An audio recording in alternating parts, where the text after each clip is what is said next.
Ертеде бір шуақты өлкөде үш көңілді торай өмір сүріпті.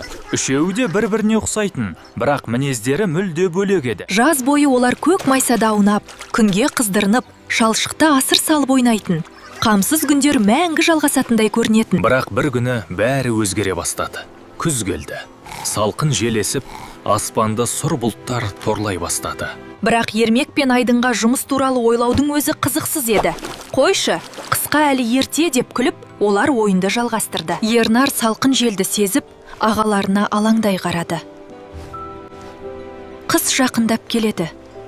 Ернар олардың сөзін күтпеді. Ол қысқа дайындалу керек екенін түсінді. Сөйтіп, жалғыз өзі үй салуға бел буды. Ернар уақытты босқа өтізбей, бірден іске кірісті. Ол өзіне де, бауырларына да жылы үй тұрғызуға бел буды. Күндер өте берді. Жел күшейіп, таңдар салқындай түсті. Бірақ Ермек пен Айдын әлі де бейқам еді.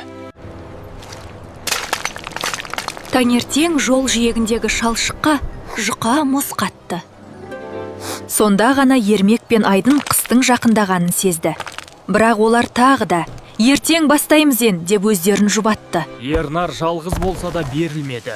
Ауыр бөренелерді сүйреп, тастарды жинап, ол өз үйін мықты етуге тырысты. Ол тек күшпен емес, ақылмен де жұмыс істеді. Кесіп, бекітіп, қайта тексеріп, әр бөлшекті мұқият жасады. Күн батқанша Ернар адал еңбек етуде.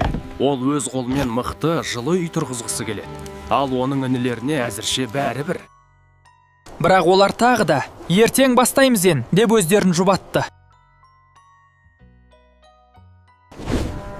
Ақыры Ермекте үй жайлы ойлана бастады. Бірақ ол ең оңай жолды таңдады. Сабаннан жеңіл үй салып алам деп шешті.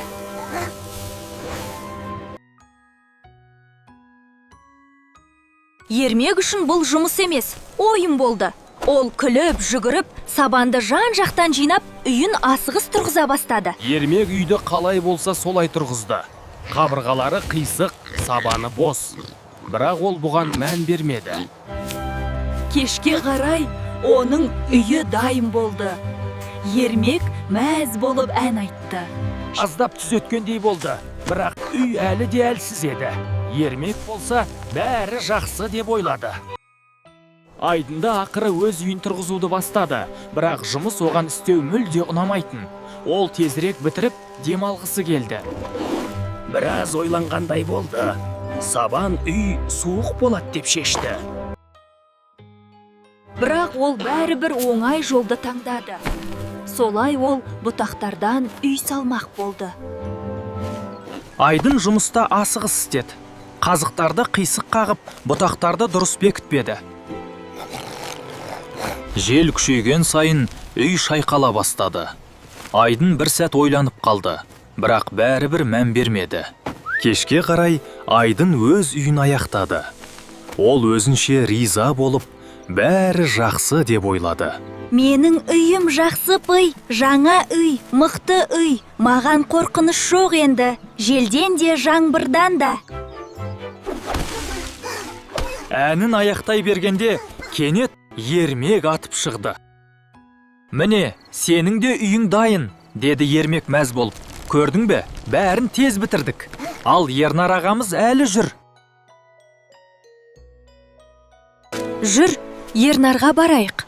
Оның қандай үй салғанын көрейік, деді Ермек. Екі торай қуана жүгіріп, Ернарды іздеп, орман жаққа қарай бет алды. Олар орман шетіне жеткенде, Ернардың үйін көріп таңғалып қалды. Бұл үй мүлде басқаша еді. Торайдың үйі берік болуы керек, деді Ернар сабырмен. Үй бұл қорған. Бұл не өзі? Үй ме әлде қамал ма? Деп күлді Ермек пен Айдын.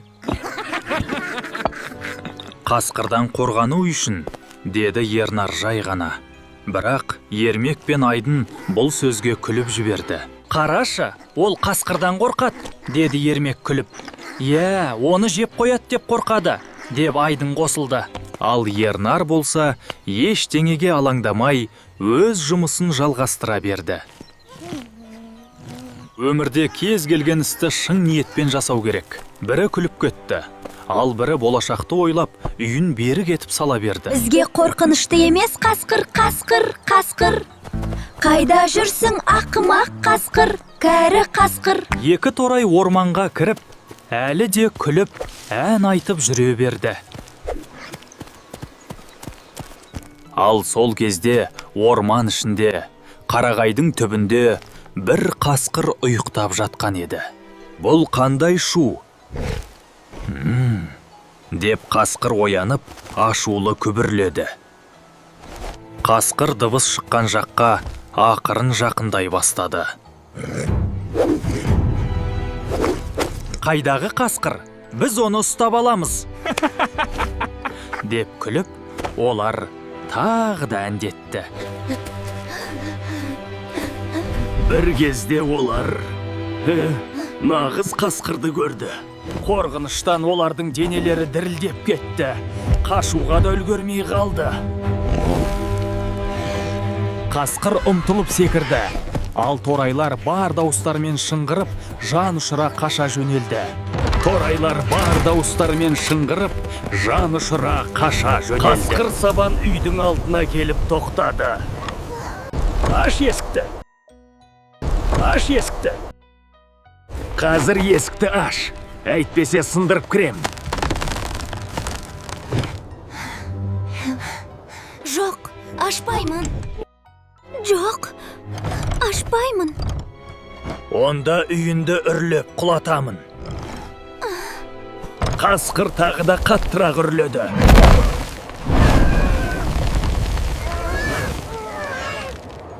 Қасқыр үшінші рет бар күшімен үрледі. Үй әп-сәтте қирап, жан жаққа ұшып кетті. Ермек бар күшімен қашып, Айдынның үйіне қарай ұмтылды. Қасқыр артынан қалмай қуып келе жатты. Әрең дегенде есікті жауып үлгерді, бірақ қасқыр дәл сыртта тұр еді. Енді екеуіңді де жеймін.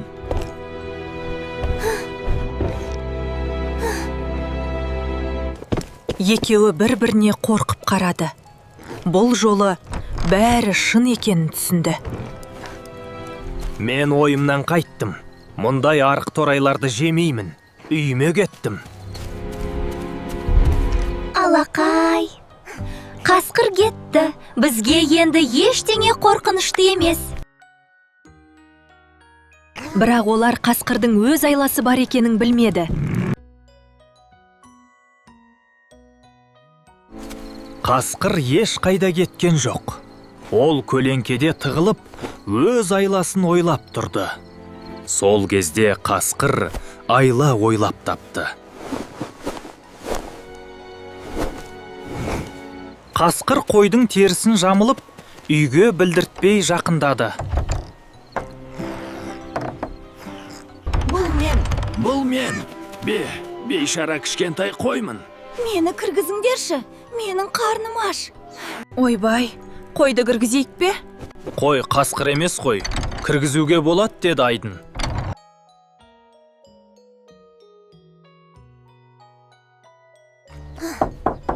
Бұл мен, кішкентай қоймын.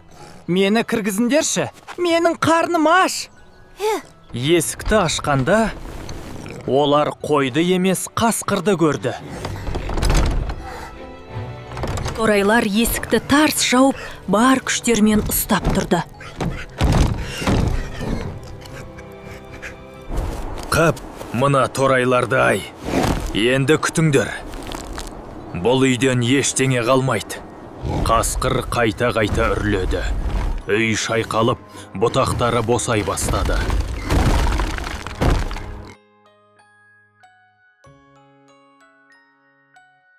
Үй ақыры құлап түсті. Торайлар қорыққаннан жан ұшыра қашып, Ернардың үйіне қарай жүгірді. Қасқыр оларды үлкен аяқтарымен қуып жетіп келе жатты. Қасқыр Ермектің аяғынан ұстай жаздады, бірақ ол тек құтылып кетті. Торайлар алма ағашының қасынан зулап өтті, ал қасқыр бұрылып үлгермей ағашқа соғылды. Бір қатты алма қасқырдың маңдайына дәл тиді. Ермек пен Айдын әрең дегенде Ернардың үйіне жетті. Ернар бәрін түсінді. Ол інілерін кіргізіп, есікті бекітіп, сабырмен өз орнында отырды. Қасқыр тоқтап қалды. Бұл үй мүлде басқа еді. Қасқыр бар күшімен үрледі. Бірақ бірде-бір тас орнынан қозғалмады. Қасқыр бар күшімен есікті бұзуға тырысты, бірақ ештеңе істей алмады.